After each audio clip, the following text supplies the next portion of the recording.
What's up, everybody? Shauna D-Man here. Welcome back to the channel. Hope you guys had yourselves a great weekend. We are here to talk about Auburn falling to Houston and Birmingham 73-72 in a highly anticipated matchup this non-conference part of the season for the Auburn Tigers.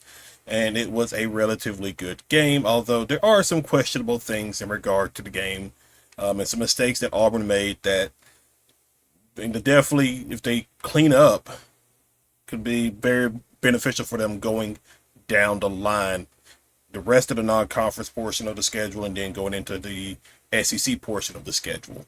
So Auburn falls to Houston 73-72 in a game where the bright spot about it is this team. I think once this team fully gels, they offensively they are going to be a very good basketball team. We can go ahead and bring up the stats and everything. So I mean, give credit to Houston. You know, they always are a very good, solid defensive team. Now, my issue when it comes to Houston is how it is with some of these other teams that like to play physical in regards to their style of play, because it seemed like throughout the game that Houston was allowed to be very physical. If Auburn tried to be physical, they typically got a ticky-tack foul here or there, but nonetheless, Auburn pretty much won, at least from the foul perspective, in the second half. Both teams were like in the first half, in the bonus, was about 8 minutes left in the game. Auburn was able to get Houston into foul trouble, even though they didn't take advantage of it. They got them into foul trouble early enough in the game to where they were pretty much in a double bonus for a large portion of the game, heading down to the finish line of the matchup. But if you look, you know, Houston really didn't. Their main points came from their starting five. I mean, I guess your starting four, and two of them were fouled out.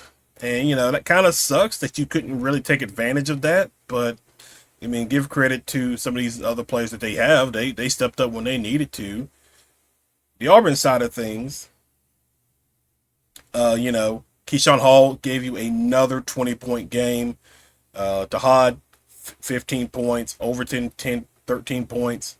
I would have liked to see maybe Freeman get into that double-digit figure as well. And then bench-wise, to be quite honest, you probably didn't really get much out of your bench like you would. Um, don't know. I mean, it doesn't show me the minutes. Like Bashir only played 1 minute. Um, so that's kind of like, I'm not sure why he only played 1 minute, but I mean, Sebastian William Adams played about 26 minutes, but only gave you 7 points. Missed some free throws. He was 3 of 8. And quite if you're like 4 of 8, 5 of 8, that's extra points right there for you. I mean, free throw, they were like 21 of 33. They went to the line a lot compared to Houston, and that's a positive thing about this team, is that they are definitely going to get to the free throw line a good bit. But like, if you're only shooting 64% from the free throw line, you're leaving points out there on the board. And in the second half, to be quite honest, I mean, Sebastian Adams was one of them. Those points are huge in a matchup like this. 'Cause I think he was. I mean, he was basically the only one. I mean, Overton missed 4, but that's basically it. I mean, like if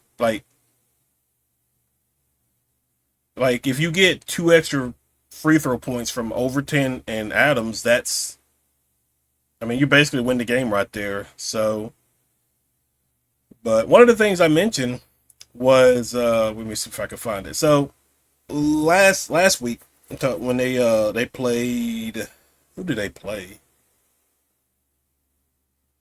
I can't remember who they played. They played somebody, because I was talking about how Tahad was like 4 of 17 or something like that, where I thought like his field goal percentages was not that good. It needs to be better.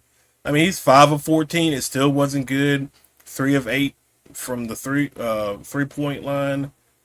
You know it, but he made plays where he need to because let me see, assist only one. Keyshawn Murphy had 3 assists. So I mean, it's they did an interesting lineup when Philip Stephen Pearl did, where they did a like it was pretty much like a big man lineup. Worked out relatively well, but Houston was able to like use their speed and everything to get around that. And then let me see, hold on. There we go. So field goal percentage, Houston was a little bit better. 40, I mean, but 43 to 49%. Both shot about the same amount of 3 point shots. You were a little bit better than them. You went to the line a lot more. But again, if you make maybe if you're maybe 25, 26, 27 or 33, it's a different ball game in that perspective. I mean, they shot better at the free. I mean, they were 10 of 12. I mean, but they still 83% is better than 64%. Rebounds, you only lost by 3.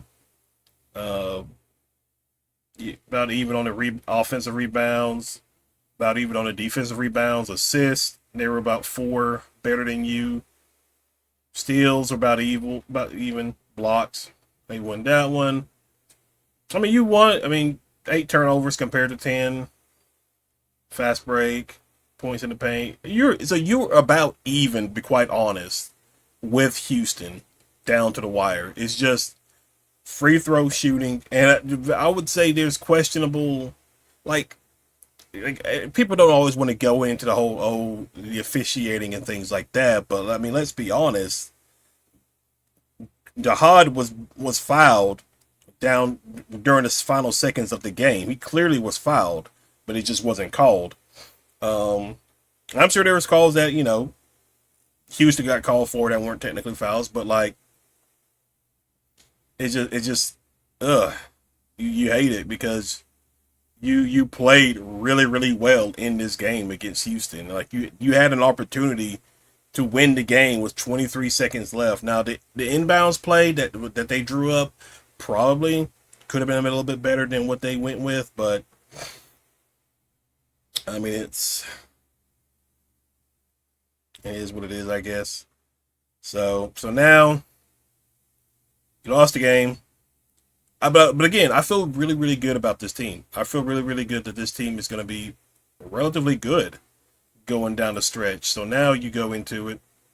You don't play again until Wednesday, which you play Jackson State. Then Thanksgiving week, I'm pretty sure this is when they fly out to like Vegas to play in that tournament. But the 24th, you got Oregon. What is Oregon's rank? Or they're 3-0. They're already giving Auburn a 72.8% chance to win. You play Oregon, you play Michigan. Oh, see, like these are back-to-back games too, so that's gonna be.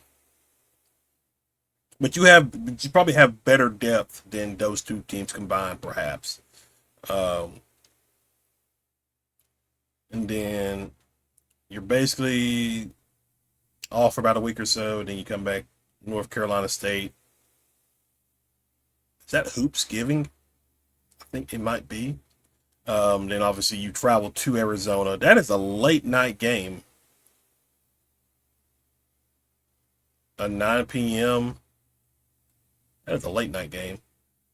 And then you got Purdue. That the way they played against Alabama, that's going to be tough for Auburn because they don't really have a big who can probably go toe to toe as what Purdue does. They always seem to have like a big center or somebody like that on their roster. And then that's relatively it for the month of December. And then obviously you kick off SEC play with Georgia. So you still got a lot of good quality games to pad your resume for March later on. But again, just still room to improve, still room to get better. And I think this team is going to get better. I think it's going to be interesting to see how they look when the start of like SEC play gets here, and like how well, jailed this team is. Defensively, you only gave up, 73 points. You got a lot better. I guess I could say, but offensively, what were they from shooting threes? Let's see, you were 7 of 22. I honestly would be, again, I would like to them be more efficient with that. If not, I would love them to like cut it down and like, go with more mid-range jumpers, like more high quality shots compared to just shooting threes. I mean, if you're open, you're open, and if it goes in, it is what it is. But yeah, so that's pretty much it for these guys. But I feel pretty good. I think this team will be fine. I think it's a tough loss for sure. This is something that you definitely could have used on your resume for Selection Sunday. Not saying these other teams don't, but like, hey, you beat the number one team in the country. That really says something about this program, especially with the Hod being the only returning starter for this team. That says a lot, but I think Steven will get these guys ready to go, and then we'll see him on Wednesday when they play Jackson State. But that is relatively it, you guys. Thank you for hanging out. Thank you for watching. If you're new to the channel, be sure you hit that like and subscribe button, comment below. Other than that, I will see you guys in the next video. Y'all have a good one.